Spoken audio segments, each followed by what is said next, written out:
on the case of Mayor Espinosa, sir, may mga reports daw, allegedly may mga generals daw palang may mga generals daw palang protector ang Mayor Espinosa ng Abellana, sir. Have you heard about it, sir? Do you know them? Matagal lang ko yun, parang open secret daw niya, narinig namin, banta.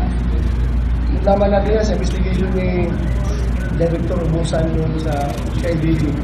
Hanggang sa ngayon, nandun pa si Espinosa, yung pinakatakan na ng investigation. And to add, again, last night, another cache of firearms were recovered by Aguera Police Station.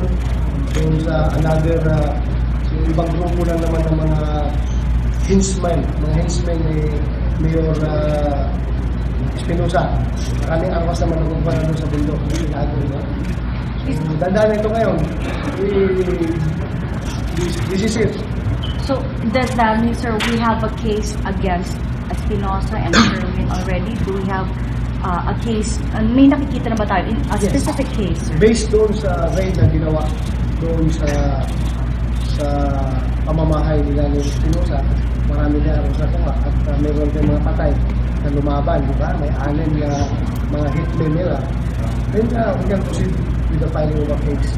Legal position of firearm. Kaya doon sa meron silang constructive possession of those firearm. Kasi pamamahay talaga ng mga.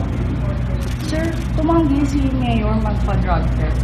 Tumanggi? Tumanggi muna daw. Sabi daw ng abogado niya, si Attorney Zimmerman. Ay, hindi na naman yung abogado na sinakyan na naman ng abogado. Kahapon, gusto niya, di ba? Nagbulunta siya. Ano isang araw ba yun? Kahapon? Nung isang araw. Isang araw, gusto niya. Mahirap talaga pag may abogado na nakikialam eh. Pag may abogado na pumasok, wala na naman. Naggulo na naman yung buhay natin. So, are you asking him now to undergo? Kasi may naisip siya na parang, if you will see the video, sir, while we are interviewing you. Ano manirisip? May manirisip na parang medyo, Medyo? signs of addict. Addict? Addict? Yeah, sir. What if you're gonna see the video, sir? Nakita mo yung wife niya? No, sir. Nakita yung face ng wife niya? Hindi masyado. Medyo bata. Nakita mo. Okay. And anyway, the latest update right now regarding Espinosa, Mayor Espinosa told me that according to his relatives, si Kerwin daw yung umuwi na galing sa abroad. Based on records ng Bureau of Immigration and Deportation, lumabas siya sa bansa, nandun sa Malaysia. Pa kami nagpakaabot sa Kuala Lumpur, no? Malaysia, no? Pumunta ako doon. Nag-aabot kami doon, baka nagpus ako doon. Sabay yata kayo sa video. Sabay? So, umagat din siya na siya na po? July 21, sir.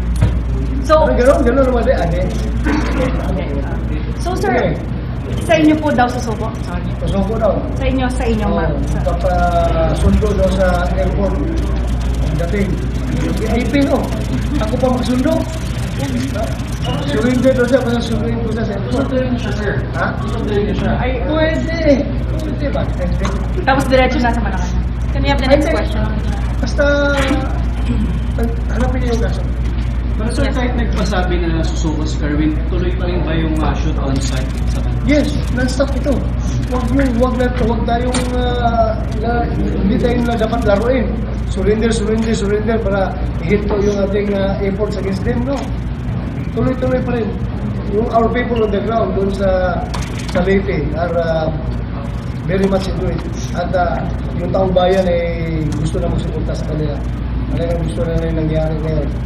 Parang somehow nag-end yung tyranny in the place.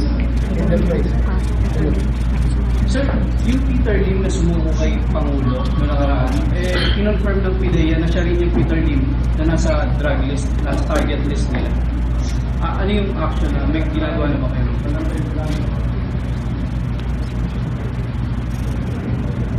Pakulam na lang natin yun. Ang daming pa din.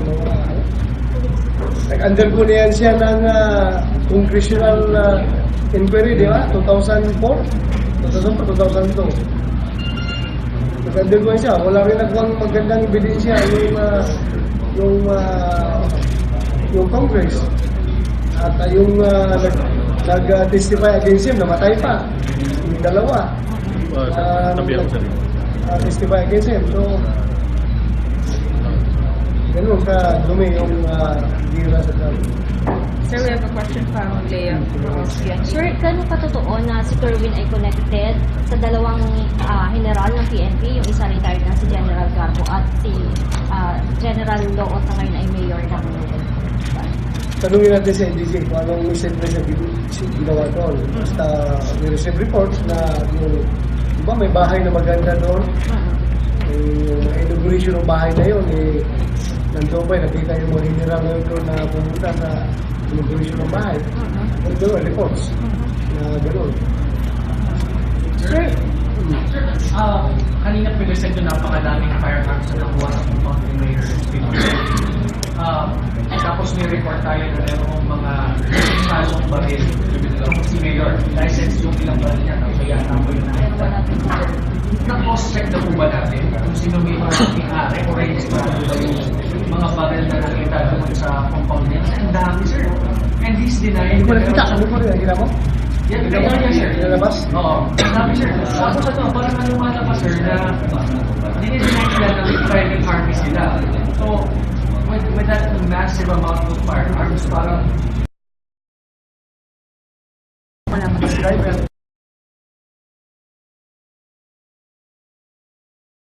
$10 million daw, sir, ang stand. Yung ba yung initial every month daw? Every month? 300 million daw. Baka more than that. Kung yan yung figure na yan nagagaling sa kanya, baka conservative estimate na niya yun. Baka more than that.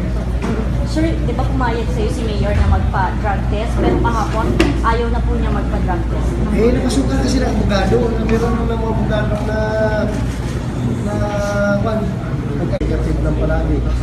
Nakikita yung palagi ng action police natin. ng mga kung ano-ano. Ako, nagkasakit na ako. Grabe na pubuko. Wala nang tulong. Pero, we have to do this.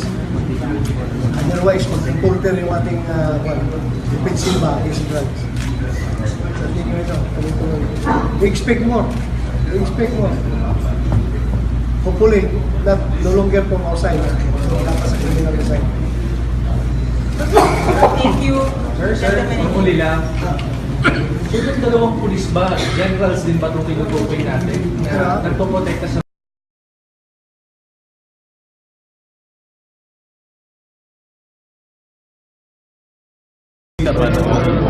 Sinabi ako na rin. Sinabi ako.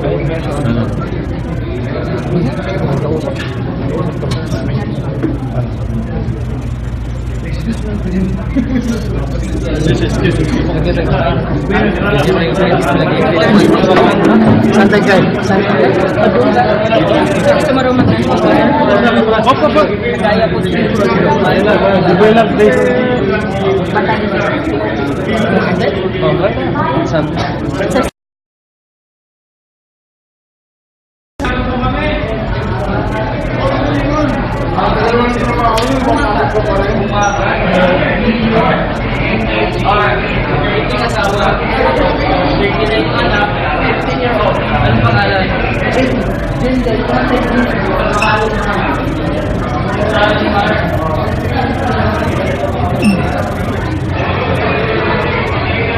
Hindi na ako yung signal sa loob.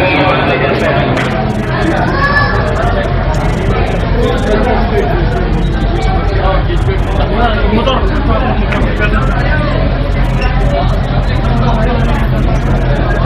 Apa ba? Hamdan! Hamdan!